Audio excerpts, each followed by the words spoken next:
दोस्तों, एक गांव में एक निर्धन जुलाहा दंपत रहता था। जुलाहे का नाम था सुंदर और उसकी पत्नी का नाम था लीला। दोनों पति पत्नी अत्यंत परिश्रमी थे। सारा दिन परिश्रम करते, सुंदर सुंदर कपड़े बनाते, किंतु उनको उनके बनाए वस्त्रों की अधिक कीमत नहीं मिल पाती थी। दोनों ही अत्यंत संतोषी स्वभाव के थे। जो मिलता उसी से संतुष्ट होकर एक टूटी फूटी झोपड़ी में रहकर अपना जीवन निर्वाह कर लेते थे। वह दोनों भगवान श्री कृष्ण के परम भक्त थे। दिन भर परिश्रम के बाद जो भी समय मिलता उसे दोनों भगवान के भजन कीर्तन में व्यतीत करते। सुंदर बाबा के पास एक तानपुरा और एक खड़ताल थी। जब दोनों मिलकर भजन गाते तो सुंदर तानपुरा बजाता और लीला खड़ताल। फिर तो दोनों भगवान के भजन के ऐसे खो जाते कि उनको अपनी भूख प्यास की चिंता भी नहीं रहती थी। यूं तो दोनों संतोषी स्वभाव के थे। अपनी दीनहीन अवस्था के लिए उन्होंने कभी भगवान को भी कोई उलाहना नहीं दिया और अपने इसी जीवन से प्रसन्न थे। किंतु एक दुख उनको सदा कचोटता रहता था। उनके कोई संतान नहीं थी। इसको लेकर वह सदा चिंतित रहा करते थे, किंतु फिर भी सदा भगवान में मग्न रहते थे। इसको भी उन्होंने भगवान की लीला समझकर स्वीकार कर लिया और निष्काम रूप से श्री कृष्ण के प्रेम भक्ति में डूबे रहते। जब उनकी आयु अधिक होने लगी तो एक दिन लीला ने सुंदर से कहा कि हमारी कोई संतान नहीं है। कहते हैं कि संतान के बिना मुक्ति प्राप्त नहीं होती। अब हमारी आयु भी अधिक हो चली, ना जाने कब बुलावा आ जाए। मरने के बाद कौन हमारी चिता को अग्नि देगा और कौन हमारे लिए तर्पण आदि का कार्य करेगा। कैसे हमारी मुक्ति होगी। सुंदर बोला, तू क्यों चिंता करती है, ठाकुर जी है ना, वही सब देखेंगे। सुंदर ने यह बात कह तो दी, किंतु वह भी चिंता में डूब गया। तभी उसके मन में एक विचार आया। वह नगर में गया और श्री कृष्ण के बाल गोपाल रूप की एक प्रतिमा ले आया। घर आकर बोला, अब तुझे चिंता करने की कोई आवश्यकता नहीं है। मैं यह बाल गोपाल लेकर आया हूँ। हमारी कोई संतान नहीं तो वह भी इन्हीं की तो लीला है। हम इनको ही अपने पुत्र के समान प्रेम करेंगे। यही हमारे पुत्र का दायित्व पूर्ण करेंगे, यही हमारी मुक्ति करेंगे। सुंदर की बात सुनकर लीला अत्यंत प्रसन्न हुई। उसने बाल गोपाल को लेकर अपने हृदय से लगा लिया और बोली, आप बिल्कुल ठीक कह रहे हैं। आज से यही हमारा लल्ला है। दोनों पति पत्नी ने घर में एक कोना साफ करके वहां एक सुंदर सा स्थान बनाया और एक चौकी लगाकर उस पर बाल गोपाल को विराजित कर दिया। तब से जुलाहा दंपति का नियम हो गया। वह प्रतिदिन बाल गोपाल को स्नान कराते, उनको धुले वस्त्र पहनाते और अपनी संतान की ही तरह उनको लाड़ करते। उन्हीं के सामने बैठकर भजन कीर्तन करते और वहीं सो जाते। जुलाहा अपने हाथ से बाल गोपाल के लिए सुंदर वस्त्र बनाता और उनको पहनाता। इसमें उसको बड़ा आनंद आता था। धीरे धीरे दोनों बाल गोपाल को अपनी संतान के समान ही प्रेम करने लगे। लीला का नियम था कि वह प्रतिदिन अपने हाथ से अपनी लल्ला को भोजन कराती, तब स्वयं भोजन करती। लल्ला को भोजन कराते समय उसको ऐसे ही प्रतीत होता मानो अपने पुत्र को ही भोजन करा रही हो। उन दोनों के निश्चल प्रेम को देखकर करुणा निधान भगवान अत्यंत प्रसन्न हुए और उन्होंने अदृश्य रूप में आकर स्वयं भोजन खाना आरंभ कर दिया। लीला अब प्रेम पूर्वक बाल गोपाल को भोजन कराती तो भगवान को प्रतीत होता मानो वह अपनी माँ के हाथों से भोजन कर रहे हैं। उनको लीला के हाथ से प्रेम पूर्वक मिलने वाले हर कौर में माँ का प्रेम प्राप्त होता था। लीलाधारी भगवान श्री कृष्ण स्वयं माँ की उस प्रेम लीला के वशीभूत हो गए, किंतु लीला कभी नहीं जान पाई कि स्वयं बाल गोपाल उसके हाथ से भोजन करते हैं। एक दिन कार्य बहुत अधिक होने के कारण लीला बाल गोपाल को भोजन कराना भूल गई। गर्मी का समय था। भारी दोपहरिया में दोनों पति पत्नी कार्य करते करते थक गए और बिना भोजन किए ही सो गए। उनको सोए कुछ ही देर हुई थी कि उनको एक आवाज सुनाई दी, माँ बाबा, मुझको भूख लगी है। दोनों हड़बड़ा कर उठ गए। चारों ओर देखा, आवाज कहाँ से आई है, किंतु कुछ दिखाई नहीं दिया। तभी लीला को स्मरण हुआ कि उसने अपने लल्ला को भोजन नहीं कराया। वह दौड़कर लल्ला के पास पहुंची तो देखा कि बाल गोपाल का मुख कुमलाया हुआ है। इतना देखते ही दोनों पति पत्नी उनके चरणों में गिर पड़े। दोनों की आंखों से आंसुओं की धारा बह निकली। लीला तुरंत भोजन लेकर आई और ना जाने कैसा प्रेम उमड़ा कि लल्ला को उठाकर अपनी गोद में बैठा लिया और भोजन कराने लगी। दोनों पति पत्नी रोते जाते और लल्ला को भोजन कराते जाते, साथ ही बार बार उनसे अपने अपराध के लिए क्षमा मांगे जाते।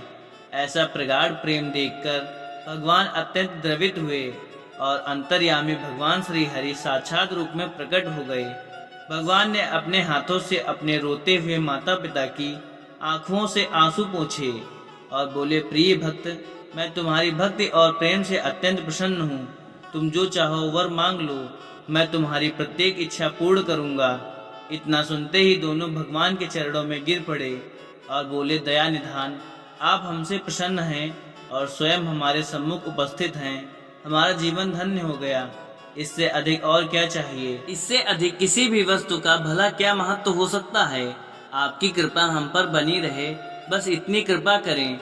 श्री हरि बोले, ये तुम चाहो तो मैं तुम्हारे जीवन में संतान के अभाव को समाप्त करके तुम्हें एक सुंदर संतान प्रदान करूंगा।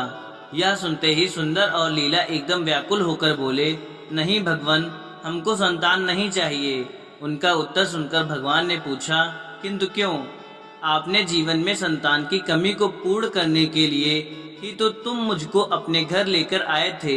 यह सुनकर वह दोनों बोले, प्रभु, हमको भय है कि यदि हमको संतान प्राप्त हो गई तो हमारा मोह उस संतान के प्रति बढ़ जाएगा और तब हम आपकी सेवा नहीं कर पाएंगे। उनका प्रेम और भक्ति से भरा उत्तर सुनकर करुणा निधान भगवान करुणा से भर उठे। स्वयं भगवान की आंखों से आंसू टपक पड़े। वह बोले, हे मैया, बाबा, मैं यहाँ आया था आपके ऋण को उतारने के लिए, किंतु आपने तो मुझको सदा सदा के लिए अपना ऋणी बना लिया। मैं आपके प्रेम का यह ऋण कभी नहीं उतार पाऊंगा। मैं सदा सदा तुम दोनों का ऋणी रहूंगा।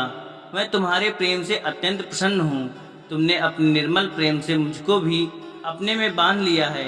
मैं तुमको वचन देता हूँ कि आज से मैं तुम्हारे पुत्र के रूप में तुम्हारे समस्त कार्य पूर्ण करूंगा और तुमको कभी संतान का अभाव नहीं होने दूंगा। मेरा वचन कभी असत्य नहीं होता। ऐसा कहकर भक्त वत्सल्य भगवान बाल गोपाल की प्रतिमा में विलीन हो गए। उस दिन से सुंदर और लीला का जीवन बिल्कुल ही बदल गया। उन्होंने सारा काम धंधा छोड़ दिया और सारा दिन बाल गोपाल के भजन कीर्तन और उनकी सेवा में व्यतीत करने लगे। उनको ना भूख सताती और ना प्यास लगती। सभी प्रकार की इच्छाओं का उन्होंने पूर्ण रूप से त्याग कर दिया। सुंदर कभी भी कोई कार्य करता तो केवल अपने बाल गोपाल के लिए सुंदर सुंदर वस्त्र बनाने का। उनके सामने जब भी कोई परेशानी आती, बाल गोपाल तुरंत ही एक बालक के रूप में उपस्थित हो जाते और उनके समस्त कार्य पूर्ण करते। वह दंपति और बालक गांव भर में चर्चा का विषय बन गए, किंतु गांव में कोई भी यह नहीं जान पाया कि वह बालक कौन है, कहां से आता है और कहां चला जाता है। धीरे धीरे समय बीतने लगा। जुलाहा दंपति बूढ़े हो गए, किंतु भगवान की कृपा उन पर बनी रही। अब दोनों की आयु पूर्ण होने का समय आ चला था। भगवान प्रेरणा से उनको यह ज्ञात हो गया कि अब उनका समय पूरा होने वाला है। एक दिन दोनों ने भगवान को पुकारा। ठाकुर जी तुरंत प्रकट हो गए और उनसे उनकी इच्छा जाननी चाहिए। दोनों भक्त दंपति भगवान के चरणों में प्रणाम करके बोले, हे नाथ, हमने अपने पूरे जीवन में आपसे कुछ नहीं मांगा। अब जीवन का अंतिम समय आ गया है, इसलिए आपसे कुछ मांगना चाहते हैं। भगवान बोले, निसंकोच अपनी कोई भी इच्छा कहो, मैं वचन देता हूँ कि तुम्हारी प्रत्येक इच्छा को पूर्ण करूँगा।